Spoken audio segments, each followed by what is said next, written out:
Welcome back. England and really the rest of the United Kingdom are one of our closest allies. I think only Canada can really compete with that slot. It's true. It's true.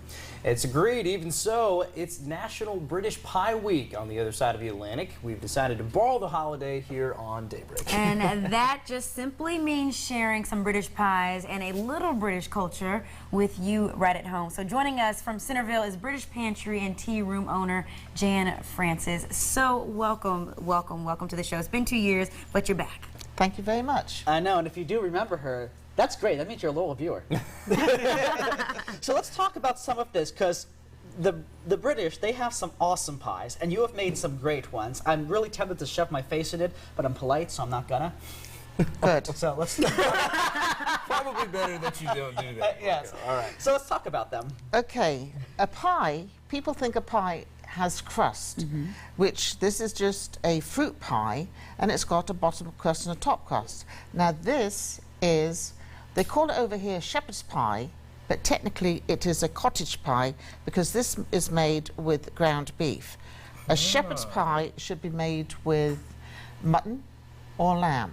Can you make the pie with any type of meat that you want? Well, not necessarily. It's either one or the other, because then you have a fish pie, but this has got no crust whatsoever. That's the British way. Yes, that's no crust whatsoever. Then we have the pasties. Not pasties. No, not that's the, right here. Yes, And not yes. pastries either. No, pasties. Pasties. Pasties. Yes. All right. And this is what, this is, one of them is a cheese and onion, and the other one has got swede, potato, and meat in it. And this is what the coal miners used to take down into the mine, and the tin miners. The wives used to make them for them, and that's why they're shaped like that, because they used to put it under their arm to keep it warm. Wow. And also, in the olden days, this crust around here was a lot thicker. And the reason being, the miners would break that off and leave it around, and they believed the fairies would, if the fairies ate it, then there was no gas in the mine. But really, it was the rats that ate it. So lots of history behind these pies. Yes, yes. And what I find interesting is that we call it shepherd, but it's cottage. And you were actually telling me before the interview why that's so, why it's actually different. Could you briefly elaborate on that?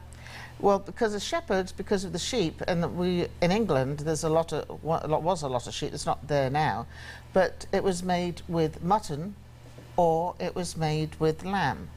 But you can't afford that. It's rather expensive over here. Yeah. So we make it with mincemeat, or in other words, ground beef. Yeah. But because you're changing the recipe, technically, then it's really something different. It's called a cottage pie. Gotcha. Yes, yes. Gotcha. So these are the top pies in Britain? Yes, and at football games, during half-time, they will go to the stands and they'll buy a pie.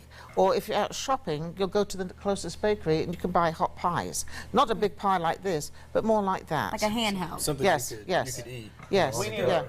we need to wrap it up there, but I wish we can get that for American football halftime, too. That would great. be good, wouldn't it? Yes, yes. Different football, yes. Thank you. Yes, different football. I want to emphasize that. Thank you so much for coming on with us this Thank you, morning. Jan. You're more And you than can welcome. finish the British Pantry, or you can visit, excuse me, the British Pantry and Tea Room in Centerville at 100 North Houston Lake Boulevard, or go to the website at www.britishpantryga.com. The Tea Room is open from 11:30 to 2:30, and the Pantry, where you can buy imported British food and drinks, is open from 10 until 6. Taylor?